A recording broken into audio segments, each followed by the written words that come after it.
for the 5th time in their history, they win the FAI Cup. And Stephen Gagan, with the 100th goal of this season's competition and his 22nd of the season, wins the cup for Shelbourne in a moment of high drama, which began with a penalty saved by Alan Goff from Eddie Gormley. Down there, the celebrations begin. I'm delighted to be joined now by Mick Neville, one of the great League of Ireland footballers of the modern era. As somebody who was voted by an Irish footballing magazine in 1995 as the greatest League of Ireland player of the previous decade. And Mick still had time as Shelbourne captain to go on and lift several more pieces of silverware, including the trophy win that we're going to be discussing today, the 1996 FAI Cup. Mick, welcome back to Tolka Park. You won an awful lot of trophies during your career in the 80s and 90s, but whereabouts did the 1996 FAI Cup win rank amongst them? Probably right up there, and that's not just saying that for effect. I think Pats had won the league, and they were going for their, I think, could be their first double. They were the favourites on the day, and I remember it was a warm day, and we knew it was going to be a tough game. And Lansdowne first, wasn't it? It was Lansdowne first. Yeah, it was Lansdowne first. And then 6th of May 1996. Goffey got sent off. We were doing okay. We were actually doing well, and he had no choice. He I think it was Liam Buckley got through and he took Liam down. And as much as we tried to protest about it, that there was someone getting back, we knew he was gone as soon as Pat. And to be fair to Pat Kelly, the referee, he said it to him. He said, "Look, I don't want to do this, but I have to." It was Pat's last game, wasn't it? As yeah, referee? Yeah, it was Pat's last game. He had to send Goff off after 18 minutes or something. That's right. And we had 10 men, and then we held on, and then I think Dave Campbell scratched one in. It was brutal. It was a combination of about 2 or 3 different deflections, and I went in, and I thought that was it. Then we were gone, and then we kept at it. To be fair, I only watched the highlights of that, believe it or not, about a month ago. Some highlights of it, and Mark Rutherford nearly scored just after that, and then he put one over the bar, and then Tony just produced a moment of magic off Eddie Gormley's ankle. Only he could do it. Unforgettable goal. Only he could do it. Like, it was just perfect. And then we held on. Brian Flood got in goal. Pats are still giving out about him walking over the line, getting the ticker tape. But it's all history now. But yeah, that was the first game. It was a really tough game, but brilliant. I mean, after 18 minutes, you're down to 10 men in a cup final, and you're hanging on. And to get it, we were delighted to get it. We knew we had them. When we got the draw, we knew it was ours.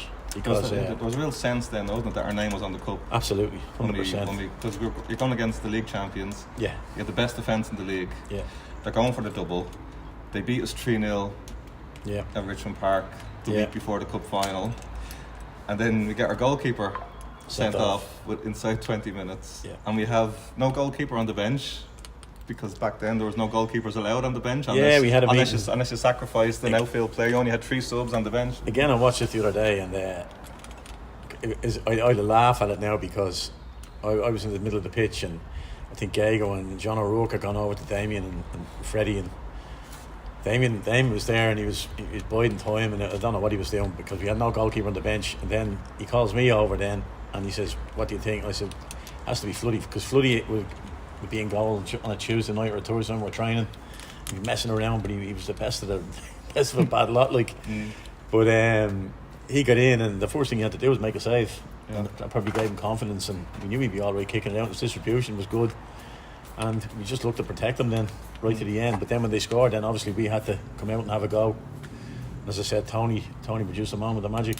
Because it's almost impossible to imagine that now, like a midfielder going in goal in a cup final, for over 70 minutes. Yeah. And Shels, not only hanging on, Shels actually played very well that day. Yeah, we did. Even with 10 men, even after all the confusion with Goff sending off, and it was about a 4 or 5 minute delay before Brian went in goal. Well, we did, because we probably sat in a bit deeper and just playing the break, because we had a bit of pace up front then with Mark.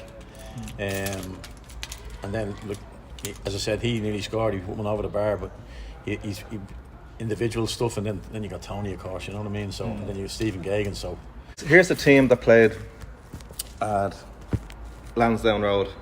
So maybe we go and goal. Alan Goff, he was the goalkeeper. Yeah. Hugely popular player at Shels. Yeah. And you see in the cup final he had a bandage over his eye because the previous week when Pat beat us in the league, Goffey had been injured, been replaced by Brian Flood in goal, and Brian Flood immediately had to pick the ball out of the net, I think, from a free kick. So I think a lot of people assumed we got beaten 3-0 that day, that when Goffey was sent off. Yeah, Goffey was a great personality, good goalkeeper as well. Wasn't the tallest in the world, but he made up for it. He was very agile and great distribution, good talker as well. Yeah, I remember him because I remember he was always shouting and always, very G'd up.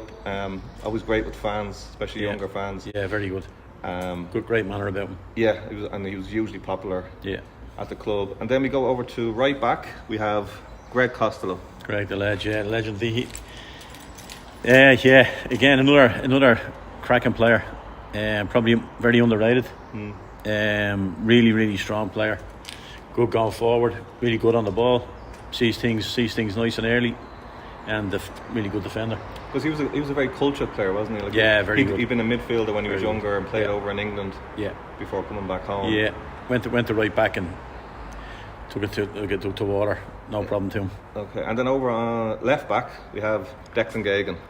Yeah. Probably somebody I always tell people he's the best left back I've seen play for Shels. For me, absolutely. And again, underrated. I can't believe that he didn't play for the League of Ireland more, even the League of Ireland Select. Probably one of the most consistent players you'd ever meet. Very, very rarely will he go below 8 out of 10. And Mr. Reliable. Because obviously his brother was the one that got all the headlines and the plaudits, but Declan incredibly fast, very comfortable again on the ball because he played, I think, originally as a striker and then a sweeper. He could play pretty much anywhere, couldn't he, on the pitch? Yeah, he could. He'd do a job for you anywhere. Brilliant 1v1s. You could depend on him. Again, playing as a centre half, it's great to have the likes of himself and Greg on the other side because you can trust them. And then here's yourself here behind the mascot. For anybody who might not have seen you play, could you just give a sense of what type of player you were? Because I suppose a lot of people think of you as a centre half. That's how I think of you, as a Shelbourne captain and centre half. But you played in various positions during your career, didn't you? Yeah, I started off with Drogheda as a right winger, and went to Shamrock Rovers. Then I was a year with Drogheda, and we qualified for Europe, and then we finished second. And I left and went to Rovers. Jim McLaughlin had come and asked me to go. I didn't know Jim. I was only 21 at the time, and I'd gone from home farm to Drogheda, and went to Shamrock Rovers. Then was there for the first year. I broke my leg against Bowes, and didn't play against Drogheda. Then it was the first game of the season was against Drogheda, and I was so looking forward to it. And then it took me about a year to get back after I broke my leg, and came back into midfield, short of a lot of confidence. Went into gym. I suppose that was me. I went into gym and told him, look, I know I'm not playing well and I don't feel confident. And he said, well, look, I didn't buy you as a midfielder. I bought you as a full back because Harry Kenny was injured. So he put me at right back. And I played a season at right back. And then we went on tour then to a League of Ireland side. We went to Portugal and Spain, and we played Sporting Lisbon and beat them 1-0. Harry Kenny scored in the first minute. We defended them for 89 minutes. We had Dermot Keeley and myself and Harry, and we had a cracking team, like obviously Pat Bourne and Mick Bourne. But we played Benfica then the following night in the Stadium of Light and drew 0 with them, and we thought we'd won the tournament. But after each game there was a penalty shootout, and we didn't really bother about it. We were delighted, but the penalty shootout decided who won it. We went on to Spain, and Jim stayed to collect the trophy, thinking that we'd won it. But they'd done us on the penalty thing. Anyway, that was that story. So we went to Spain then to play Santander. Alan Campbell had gone to Santander in Spain, and we played their team in a friendly, and Dermot Keeley was playing centre back and broke 2 of his ribs. So Jim asked me then to play, have I ever played centre back, which I hadn't. And the next game was against Atletico Madrid, and we got beaten 2-0, but I played well. It was my first time ever to play centre back against Atletico Madrid. Yeah, and that was 25. I was 25 at the time. Really? So that was the first time I played centre back. So I just say to kids now coming through, like, who am I to tell you where you're going to play at 15? You don't know. People don't know. I talked to them about Creevy and Kelleher playing down in Cork. He was a centre forward. Because he's so tall. And he ends up playing for Liverpool and now gone to Brentford for, 15, 20 million or whatever. Yeah. So, yeah, it's that's how it evolved. And I ended up there playing the rest of my career there from 25 on. I even think when I played in Tolka with Home Farm, Frank Brady, Liam's brother, was playing. I listened to Liam's autobiography the other day, and Frank played here with me. And that was experience in itself. So I was gaining experience all the time through Dermot Keeley, and then you come to Shels, and then I'm the older one at 25, 26. We talk about it. We talked about it a lot. Where at Rovers, I suppose myself and Kevin Brady wouldn't say too much. It'd be Pat Bourne, Noel King, Dermot Keeley. But then when we came to Shels, the whole thing evolves. You're the senior player. With players coming in, then you're trying to give them your experience, and then we started to gather then really good players to Shels. Because I think, was it 1990 you joined Shels? It was in 1990, yeah. So we'd moved into Tolka in 1989. Obviously there was a lot of buzz about Shels at that time, a lot of money behind the club, Ollie Bourne leading things, and we had an incredible amount of success in the 90s, particularly in the cups. I think I looked at it, and I probably there was some turnover of players in the first 2 or 3 years after I arrived. And we'd been training with Shels when we were playing with Derry, myself, Paul Doolan and Kevin Brady. So Pat had let us train with Shels. Obviously we didn't train with them the week we played them. And they beat us up in the Brandywell 3-2 I think at one stage, and they still talk about it now. And I had to say to them, I said, lads, he's beat us 3-2 but we won the league. So you can have the 3 points if you want, but at the end of the day we won the league. But Derry won the treble that year, didn't they? Yeah, we won the treble, and then that was brilliant. Obviously then I promised her home with my own marriage, and I came home then. Jim wanted to put me out on loan, but it was a no-brainer for me to sign for Shels. I knew the setup down here. I knew Pat, obviously from Shamrock Rovers as well. So I came to Shels then, and I looked at it. I often look at the pictures sometimes, and the first 2 years there's a huge turnover of players. We got Kevin Brady came then, and eventually Paul Doolan, we got him. But they were the lads that came from Derry, but Gary Howlett came, Bobby Brown had been here, Pádraig Dully, all those players, Gary Haylock. So loads of Rutherford as well. quality players, absolutely. 91, wasn't it? And then we won the league 92. Yeah, Mark, I remember Mark. I actually remember Mark arriving. He arrived with another black lad. Brian Gray. Is that who it was? Yeah. The two of them came up, and Pat was, because it was unique to see a black player in Ireland, to see a black person in Ireland at that time. And we were up in Tree Rock Rovers where we used to train. And Pat was saying that there's 2 lads coming up here. I don't want any slagging or any of this. And the 2 lads came up and they could play. Like, they were really good players straight. You can see that straight away. And they just fitted in straight away, which was brilliant. They came over from Birmingham City. That's right, Birmingham City, yeah. And Brian Gray went home after a month, but Mark ended up Mark still here. Mark was the better player, Yeah, but Mark had an incredible career. Obviously he's in the FAI Hall of Fame. He won so many trophies with Shels and Bows. Brilliant player. So many big goals. So many hidings he got on the pitch, and he just came back for more and more, and I think that endeared him to everybody, not just the fans, the players as well. Yeah, I always He's tell such a brave people player. because I always tell people that he was not only incredibly good player, incredibly fast. People always remember his pace and going down the line, but I always tell people he's the bravest footballer I think I've ever seen. Unbelievable. Because I felt like every hatchet man in the League of Ireland was a right back. And it was that kind of league then. Yeah. It's not. I'm not going to say it's not the league it is now. There's obviously hard men in the league now, but you got to look after yourself. In those days, you had to, because everyone had 1 or 2. We had 1 or 2 ourselves. Yeah. But that's the way the league was then. And actually, we'll get to Mark in a moment, because he was injured. He was still recovering from injury, which ties in with what we're saying about him. Yeah. But at the cup final in '96, your partner in central defence was Ray Duffy. Right. Yeah. Razor. Ray. I always think about Colin Murphy when I think about Ray, because we had a training session over, and the lads, Ray be the first one to laugh at it. We had a training session over in Harold's Cross, and Ray was trying to pass it, and Colin Murphy says to him, he said, "Raymond," he said, "if I see you passing the ball, I'll have you fucking off." He says, "You hack it and you fucking whack it up the pitch."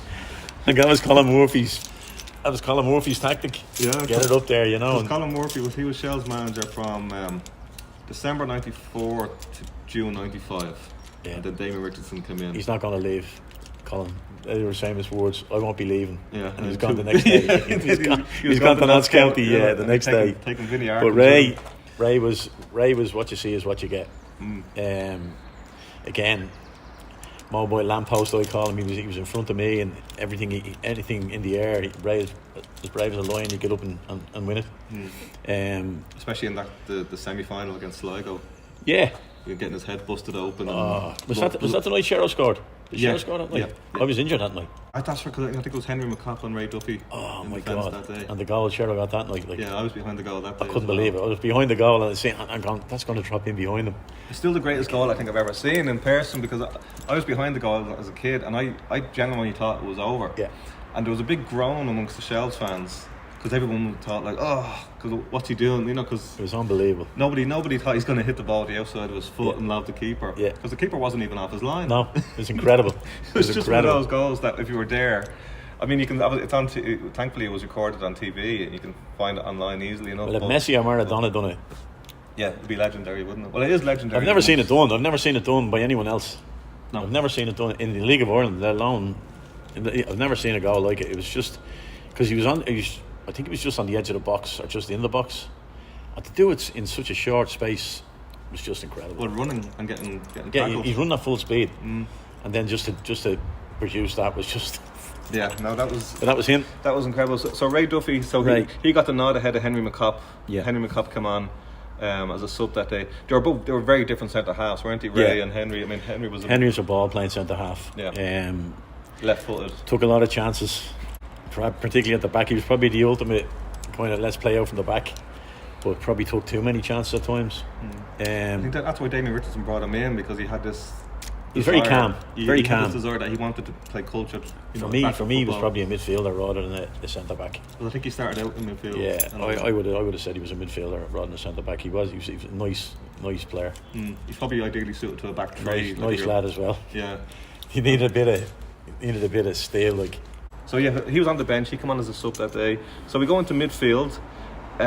Maybe we'll start in the centre, because Gary Howlett. Yeah. He was injured. Yeah. He missed so many cup finals with ankle injuries. So it was Darren Kelly that got the nod in central midfield that day. Yeah. Darren again probably got into the team late on. Really good on the ball. Quick. Deceptively quick, and a really good dribbler. And done well for us. He did very well. And he got knocked out that day. Did he? Yeah, he got Paul Ozam. It was an aerial challenge with Paul Ozam. Right. And we were down to 10 men. He got knocked unconscious, so we had to play 9 men for about 3 or 4 minutes. Right. Okay. And even though he was knocked out, he played the next week at Dalymount. Right. Okay. So he was obviously very brave as well. So he got the nod ahead of Gary Howlett. Could you mention Gary Howlett? Because he kept I'll mention Gary Howlett. 1991. I think back on it, and I messed up there. I should have got Gary up to lift the cup. I was raging. I was raging with myself. He was on crutches. It didn't matter. He could have got up, because he was such an important fella. And what a player! Even now, I was down with him there. His wife died, obviously, as everyone knows. But we had a memorial game for down at Colester there. I was there, yeah. Yeah, and brilliant fella, absolutely brilliant fella. It was great to see him coming on that day. But he's a superb player. What a player! Like, his first touch set him up for the second one, if you know what I mean. He always knew what he was going to do before the ball arrived to him, and he'd never get caught. Very rarely get caught in the ball. Really good player. And it's tragic. I mean, he missed. I think he missed. Was it the '93 Cup final? He's the one of the unluckiest players. Cup final, the '96 Cup final, and the replay. Yeah. It was a cup final. You're not going to Gary Howlett. Yeah. You miss it. And he was able to play in the FA Cup final. He played, and he did. And set up a goal against Man United at Wembley. But he was a huge loss for us as well, going into the final. You know, everyone was making a big thing, because Gary was our main midfielder, and then we hadn't gone for the finals, which was testament, I suppose, to the lads that came in. But elsewhere in central midfield, we have Brian Flood, a central midfielder who's also a goalkeeper, as the final proved. Also an absolute nutcase. But again, filling anywhere, right back, midfield goalkeeper. That was him. But he was like a centre half. I remember he was a central midfielder, but I think early on he played as a full back and a centre half. Yeah. And obviously he could play in goal. You know, manager's dream. Tough as nails. Yeah, tough as nails. My boy in memory of Brian is not the cup final. It would have been. I know playing in goal. We were up in Dundalk when we won the league, and he was flying down the wing. I was playing left back at the time. Anto Whelan or Kevin Brady, I got injured. I don't know where Kevin Brady was there at the time. Whoever was playing left back, I got injured. I ended up the year at left back, and I'm shouting on him, Brian, Pat, great goal, Brian. It's an unbelievable goal he scored up in Oriel Park. It was about 30 yards out, wasn't he, when he whacked it in? But he didn't. Yeah, but he didn't want to get in goal even in the cup final.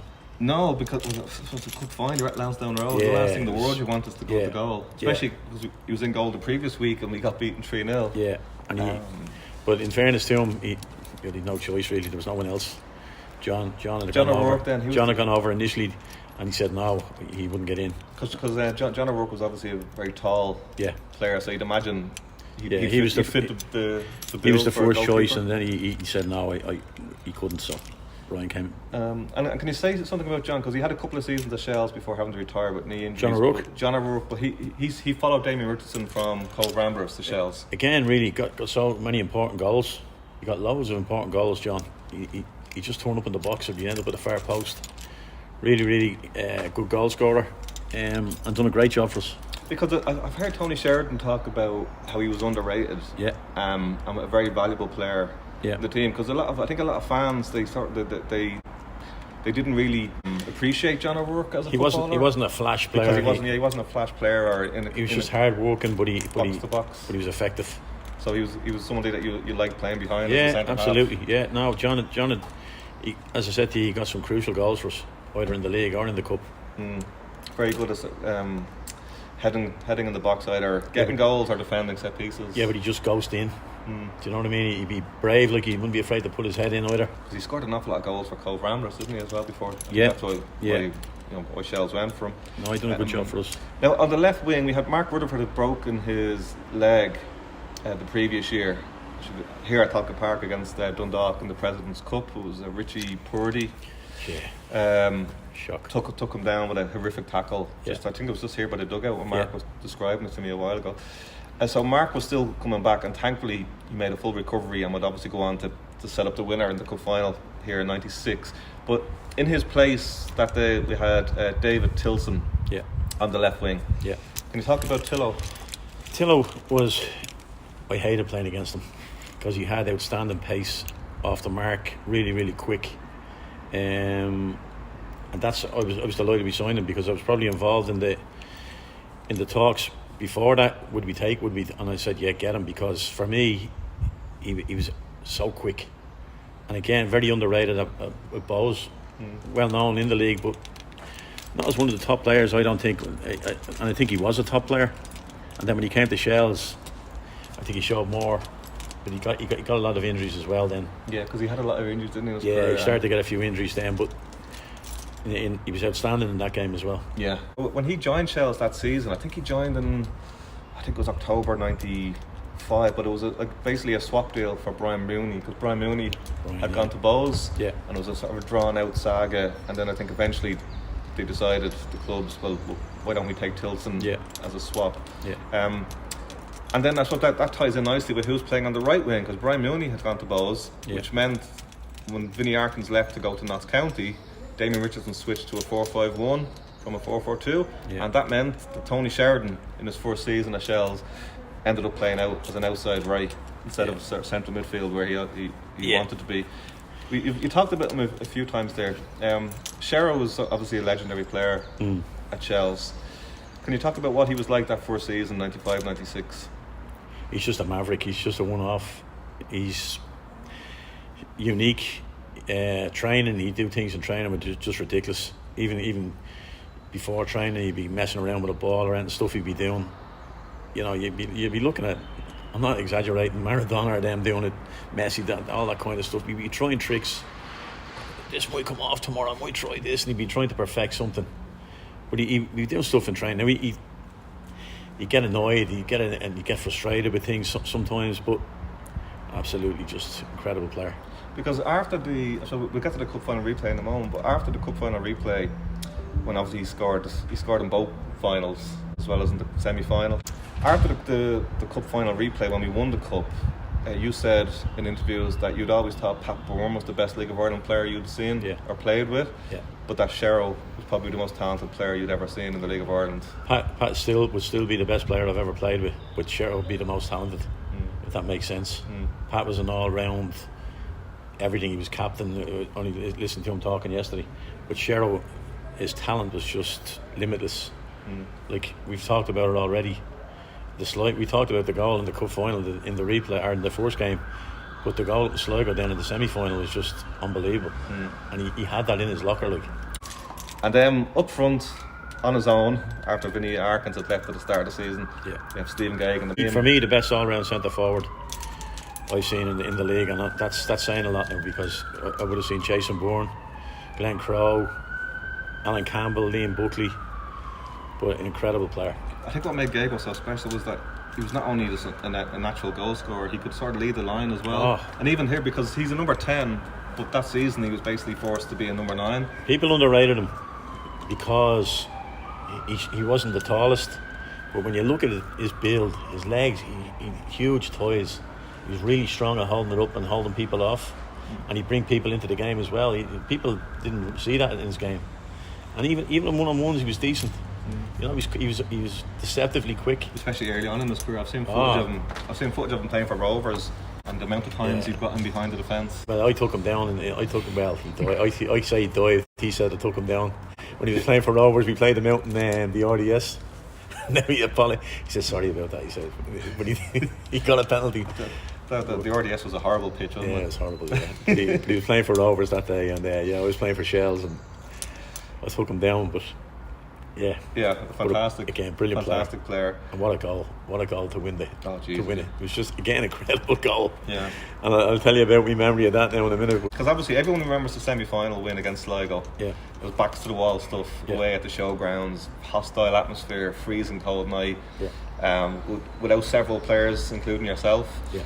And then Shero produced that moment, the magic. Everyone remembers the cup final because of Shero's goal. And Alan Goff sending off, Brian Flood in goal. Yeah, but again, you've just reminded me there. We're down Mark and Gary Howley. Yeah. Two of our top players. So it says a lot about that team. And as we said, Pats had won the league and they were going for the double. So. Well, I think a lot of people thought about Shels, they're a cup team, but they're not really, made of the right stuff. They're not winning league titles. That team had a bit of balls now about it. Because when you actually look, and that actually gets to the way Shels won that cup, because. I don't know if you can remember this, but Shels were drawn away to Premier Division teams in every match that year, including we started at the RDS. You've just been talking about the wonderful RDS pitch, and we were drawn away to Shamrock Rovers in the first game, and Stephen Gagan twists his ankle, Henry McCopp twists his ankle, but we got a scoreless draw. Right. And then we beat them in the replay with Brian Flood. Got a goal from outside the box, as he often did, and that was the end of Ray Tracy. Oh, right, okay. At Shamrock Rovers. So that was the first. That was the first round. Then in the next game, this is a game I remember. I was young, but I remember this well. Shels went away to Drogheda United. Jim McLaughlin was the manager, and Shels won 2-0. We played them in the league either the week before or the week after, and we beat them as well. I think 3-1. Okay. And Tony Sheridan and Stephen Gagan ran riot. So we beat Drogheda away. Okay. I think Bobby Brown was playing for Drogheda that day. Right. Jim McLaughlin, the manager. And then you missed the quarter-final away to Derry City. Right. We beat them 3-0. Felix Healy was given out saying wow. that we didn't come to play football. But it was Henry McCopp and Ray Duffy in defence that day. We beat them 3-0. Do you remember? In the Brandywell? In the Brandywell, yeah. Wow. You were missing through injury. I think this was right around the time you picked up was it an ankle injury or a knee injury? I can't remember. I only got back. You were out for about a month before the cup. Yeah. Weren't you? Or 2 months before the cup. I think it was more a calf, I think. Mm. But I know you missed the Derry game, and then you had the semi-final. And I remember after the semi-final, you were quoted in the newspaper saying that we need to try and bust up Ray Duffy before every match, because once the blood was pouring down his face, he was like a man possessed. Like a savage, and he just nothing was going to get past him that day. It was a game sort of tailor-made for Ray Duffy. Yeah. If Ray was focused, that was probably his problem. He could be focused, but if there wasn't stuff happening in the game, Ray got bored. And his concentration goes. But if he's under pressure all the time, he's at it. He's sharp because he has to defend, and that was his strength. And both those games, like against Sligo and then against Pats, they're almost like tailor-made for a centre half like him. Yeah. And actually, I mean, you mentioned Colin Murphy before. I suppose this is just a nice moment to. Could you compare Colin Murphy as a manager to Damien Richardson, because from what I've read and heard, Colin Murphy was very much a 4-4-2 long ball. Yeah, well, he manager. was. I mean, I just talked about that. That was a training session, and Colin would be very much a long. And that was the problem when we played in the final with Colin. We'd no plan B, you know, and we had good players that could play, but it was always get it up there. We had Finney obviously, and then, but. And we had players like Gary Howlett, yourself, Mark Rutherford, Brian Mooney, Stephen Gagan. Yeah. But he liked that's old school 4-4-2. He was old school. Yeah, he was old school, and he was, and he wouldn't. If he was here today, he'd still say the same. That's the way he was. Yeah. And I kept in touch with him after. Obviously he died now, but I called him a few times to see how he was, and he was pretty bad then near the end. But he had a stroke. But I liked him. He was a big fan of yours. He was, yeah, but that's because I could kick the ball long. Yeah. And as I said to you, when he said to Ray that night, that was legendary. But he went to do a demo. We went to do a demo one night over in Harold's Cross, and he says, Raymond, I want you to get it like this and ping it up there, and the ball flew over to the right, and all the players are standing there. And well, you know what I mean. Something up there. He was a funny fella. Like he was really funny. Yeah. We were up in Derry one day, and. We were in the hotel before we were going to the plane in the Brandywell. We had a pre-match meal in this place, and then the pre-match talk. So all the team were sitting down, but there was pillars in the room, 3 or 4 pillars in the room, whatever, like a ballroom. But he was doing his talk, and he disappeared in behind the pillar. Like, the players are sitting there, and we're going like, what's going on here? Like, and he'd come out then from behind the pillar, he's still talking. The players would be in stitches laughing, like, but like, he was a character. He was a character. Like we played Finn Harpson in the cup at one stage, and we went up overnight, and we went to he'd organised a small ground away from the hotel to train in. So we went in the bus to this place. It must have been about 10 mile away, and we trained. And he says to the driver, he said, I'm going to jog back. This is an English fella in Donegal, right? And he goes, I'm going to drive back, or I'm going to jog back. He says, you just go ahead. So we go ahead. So I remember myself and Freddie and Andy, and we were having a cup of tea. We were staying in this place in Donegal, and it was on the coast, and there was a huge driveway. It must have been about a mile long, and we could see right in front of the hotel. So there's no sign of him. This is a couple of hours gone by and there's no sign of him. And he had a grey tracksuit, like the old style grey tracksuit, grey bottoms and a grey top, and he had a towel around him. Next thing you see this body coming in after about 2 hours, and he comes in and he goes, fucking hell, he says, it's a bit longer than I thought it was, he says. We were dying. Andrew, get us a cup of tea. But that's the character he was. He was a character, like. And even when he came in first, I remember his first, we played Cork, down in Cork, and he came in and he was introduced to us. He had us doing a rugby warm-up. It's 1, 2, 3, 4 shouting and roaring, I mean, we went out and beat Cork. I went on a run. Yeah, we had an incredible run when he took over. Yeah, absolutely. We shot up the league. I think we were 8 in the league. Yeah. When Eamon and Greg left, and then by the time, I think we finished 3rd that season, but up until like we could have won the league the last day of the season. Yeah, we went on a run, and but he just brought something different, I suppose, to the group. Damien was a connoisseur. I never knew what Damien talked about half the time because he was so eloquent in some of the words he used. Even when I retired, I still haven't a clue what he said about me. But that's right. He wrote like an article in the programme about you, and I think it was like a eulogy. There was a love sonnet in there as well, and he was waxing lyrical. Oh, stop! And I hadn't a clue what he said. All he needed to say was, "He good career. Thanks for everything. Blah blah. And let me go." But Damien trusted his players. I suppose that would be the big thing. I suppose he believed in it. He believed in the players, and the players believed in him. We bought into him as well. So he had a good time here. Yeah. But he brought in good players as well. Damien didn't have a go, like, and I tell the story because we were down here one night. I'm trying to think. Oh, it's Finn Harps. We played Finn Harps down here, and Charlie. What was his name? Charlie. I can't remember Charlie's surname. He was supposed to go to Spurs, but anyway, when he was with Finn Harps, he got injured and ended up their manager. And himself and Damien were out of here, 2 dugouts, shouting and roaring at each other, and Damien would be throwing shapes, you know. He'd throw shapes, but he'd never go near anybody, and he'd square up to people. So anyway, we were going in at half time, and we were in the house at the time, the dressing rooms, and so you go in and you know inside. Yeah. So you're on the far side, and the away team's on the near side, but the doors were locked. So whoever had the keys hadn't come in ahead of us. So both teams were in the hall. Yeah, so Damien and Charlie come in, and the two of them are still at it.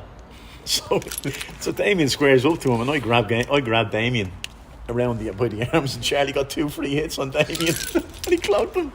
And then we burst in the dressing room door, and Damien says to me, "You ever fucking do that again?" I said, "I saved you from getting a hiding." I said, the lad said I should have held on to Damien a bit longer and let him have another 1 or 2, but Damien would come in sometimes, and he'd run amok, like he'd be shouting and ranting and raving. And one day he came in, and everything, he threw the coat at me, and the coat went over my head. I threw it back at him, and then he uploaded a load of sandwiches. So he's walking around, the lads will tell you this, he's walking around the dressing room, and you have to stand on a ham sandwich, and it's flapping like this, and he's in your face, like, and he's you do this, and the ham sandwiches, the lads are trying to stop laughing, and it's just incredible, like. But like, that's Damien, you know. Well, I think with Damien, a lot of people, so including myself for so long, you think of him as being this very charming, eloquent, intelligent manager, but you don't play in the League of Ireland in the era he played, and in the lower leagues in England, unless you can. I'll tell you what Damien did. Unless you're tough. Damien didn't miss much. Damien was clued into the players. He knew when to talk to them, knew when not to talk to them, and at the right times. That was Damien's strength. He knew he'd push the buttons, and he was a good manager. Good manager. I think that the players we had were footballers. They weren't long ball merchants. They weren't get it up there and get after it. I know we had Vinnie Arkins up front. Vinnie had gone with Colin Murphy, but like, the players we had were well capable of playing. Was it a bit like Jack Charlton in Ireland, where people couldn't understand? You've got all these players like Liam Brady and Paul McGrath. Why are you playing long ball football? And like, I came to Shels with Pat Bourne, the ultimate footballer as far as I'd be concerned, because Pat would just play, and that's all Pat wanted his teams to play, good style of football, and that's what the way Shels were. We mightn't have won much at the time to start off with, but you could see it evolving all the time. That's what I'm saying. A lot of players came and went, but when Damien came in, he wanted to get it down and play. And to be fair to him, it was probably the first time that we actually got coached, you know, on what way, on who we're going to play against. Because most of the time you train and you go out and play, and whatever happens. That was the way it was. But Damien would have he'd have other teams watched, and you'd know what the opposition was going to do and their strengths and weaknesses. He was probably the one that zoomed in on the most to start with. Really? That's okay. And even when you look at the players he brought in that season, because Damien Richardson's first season at Shels, we won the President's Cup, the League Cup, which you mentioned earlier, and we won obviously the FAI Cup as well. And you look at the players he brought in that first season: Henry McCopp, David Tilson, Tony Sheridan, you know, the ones that we can see sort of mentioned here. All footballers. So he obviously came in with this idea of how he wanted his teams to play, and he wanted to, you know, coach them to play a certain way. And then when you get to the cup final replay, I felt confident going into the replay that we were going to beat them. Don't ask me what it is, but sometimes you just get that sense that your name is on it, and everything that had happened leading up to it. Obviously the match the week before, and then the way we came back, and then the cup final itself, the second match itself. And that was at Dalymount Park. Yeah, I went the goal down again to Dave Campbell from a corner. Dave Campbell came in on the end of it, and again you're saying, like, the defence, Jesus, will we get back into this? And then I think we equalised fairly quick after that. Yeah, Sherrill, right foot. Yeah, Stephen Gagan ball through. The most bubbly goal, worst goal you'll ever see. I just hit it in the bleeding goal, as he said after. Oh, jeez. But it was a very calm finish, because I think that the goalkeeper was convinced he was going to use his left foot. Everyone was convinced he was going to use. I think Sherrill was convinced he was going to use his left foot, but it ended up on his right, and he hit it, and it went in, and that was the main thing. And then Pats missed the penalty. Greg Costello gave away a penalty. Yeah. Do you remember that? Well, I've seen what was strange about the penalty? Yeah, he took it with his right foot. Yeah. Couldn't believe it. Actually, I wanted to ask you about that, because I've often wondered, I've tried to find footage of Eddie Gormley taking penalties, because I've seen him taking corners and free kicks with both feet. Yeah. I remember Mark Rutherford saying to me, "Oh well, he was 2-footed." Yeah. But I've often wondered about that penalty, because you said afterwards that you felt when you saw him shaping with his right foot, you were thinking he's going to telegraph this. Yeah, yeah. And Goffey obviously pulled off the Yeah, save. yeah. So did he always take penalties with his right foot, Don't know. or was it just... I don't know. He left foot like a wand. Yeah. I couldn't believe it when he took it with He's a it. fantastic player. Yeah. Brilliant player. And yeah, so Greg Costello gave away the penalty. Yeah. Thankfully, wasn't sent off. And then Goff pulled off that save against Eddie Gormley. And I think within 90 seconds, we broke down the left-hand Mark side. Rutherford crossed for Stephen Gagan. Yeah. Yeah. It was a lovely move. It was John O'Rourke, Dave Tilson, linking up Mark Rutherford down the line, Stephen Gagan, and the finish. I mean, that finish was one of those goals that the more you look at it, the better it gets. Yeah. And now I come to the story. Mm-hmm. We went down. It was an unbelievable goal. So obviously you're over the moon, and everyone's on top of Stephen, and Ollie's standing beside me on the pitch, and I see the Greek, Stephen the Greek, running down the pitch as well. And I'm going, this is mad. Like, how did he get on the pitch to start with? But he's running down to us on the pitch. Ollie is. To join in the huddle. And I go, like, this is mad. So we went back then, and obviously then we held on and won it, which was absolutely brilliant. And to bring it back here then. So yeah. It was an incredible... I mean, we held on, and Eddie Gormley had a chance, I think, in injury time, last kick of the game. And then that was it. We won the cup. Yeah. Damien Richardson's first season, we won everything but the league. Well, when you look back at that season, how many things happened in the season, how many fellas got injured, different instances in games where one might have been cleared off the line, or you got a last minute winner, or Sherrow's goal up in Sligo, Sherrow's goal in the first game, in the first final. So many things happened before you actually won the bloody thing. Yeah, no, because you know what I mean. Yeah, it could have went another way. You have Mark Rutherford coming back from a broken leg. You have Dave Tilson dealing with his own injury problems. Yeah. Sherrow missed the last few weeks of that season, I think, with a hand injury. You missed a month or two. Yeah. You know, with injury, and you were a bit of a doubt for the cup final. Sherrow was, well, I mean, then you have Goff, dealing with that head injury, and Ray Duffy dealing with a head injury from the semi-final as well. I mean, this was a tough era, wasn't it, in the League of Ireland? Yeah, it was a tough league then. A lot of journeymen, I suppose you call them, but probably not as hard as when I came in at first. When I came into the league first, I was only 21. It was mental. Like, you got a lot of older players. The league is gradually, and even now, it's such a young league, young, vibrant league now. It is a lot of young players, opportunities for young players, and it's brilliant. It's great to see now. But I think that evolved probably in our era as well near the end. The likes of Wes Houlihan came in, all those kind of players, like great players, really good players. Yeah, and I suppose that leads us nicely to Sherrow, just to finish up on, considering it's the '96 Cup final. He'd been released by Coventry City at the start of that season. Yeah. So he joined us just before the league campaign started in the 95-96 season. But he went on to be the Soccer Writers Player of the Year. I suppose a lot of people just assumed he was going to England after that cup final, and especially because of his talent and because of the amount of goals and assists that season. But he ended up in a Shels for 4 years, I think, before moving to a few different clubs, and his career never panned out the way people expected. He loved Shels. He loved Shels. Shels was in his blood. I don't think he ever wanted to leave, but he was brilliant. I'm laughing because I'm actually thinking of something one night.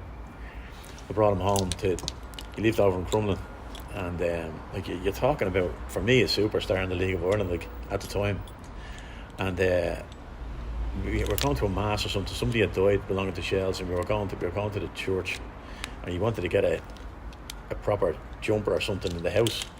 So I drove him over to Crumlin. The church wasn't far from where we were, and he says, I won't be a minute. So he's knocking on the door. He's no key, and he's knocking on the door, and he said, there's no one in. The next minute he's up the drain pipe, and I'm going like, holy Jesus, if he falls. He gets in the window up the top, and he comes out through the front door, and I go like, if anyone's saying this, like, he was just some character. He still is some character. And he's still always at Tolka. Yeah, he comes down a lot. Yeah, he loves it. That's what I'm saying. He loves Shels. He always loves that. Shels was always his club. I mean, even now, all these years later, 29 years later, any fan that was there, they always talk about that cup final win. They talk about those goals with Tony Sheridan. Yeah. And it's a very special trophy win, I think. And when you look at all, like Shels won the cup the following season, it's nowhere near as memorable the '97 cup win, I don't think. And there's probably other trophies we've won that don't really stick in the memory as the '96 cup final. I think so much happened. That's what I'm saying. I think over the two games, so much happened. You know, goalkeeper sent off, Floody getting in goal, walking apparently over the line. They went ahead twice. Did he? I don't think he did. I don't know. I didn't see it now, to be honest. Johnny Giles on commentary was convinced that he wasn't sure either. But yeah, I don't know whether he did or not. I don't know. Sure, I think he deserved the benefit of the doubt. Absolutely. Considering he's an outfield player, you know, playing in midfield. If you're patching the rebound, if you're Shels, you don't. So I'd say he did, just to annoy Pats. Well, Mick, thanks so much for sharing your memories of this. At Shelbourne FAI Harp Lager Cup winners 1996. Enjoyed it. Cheers.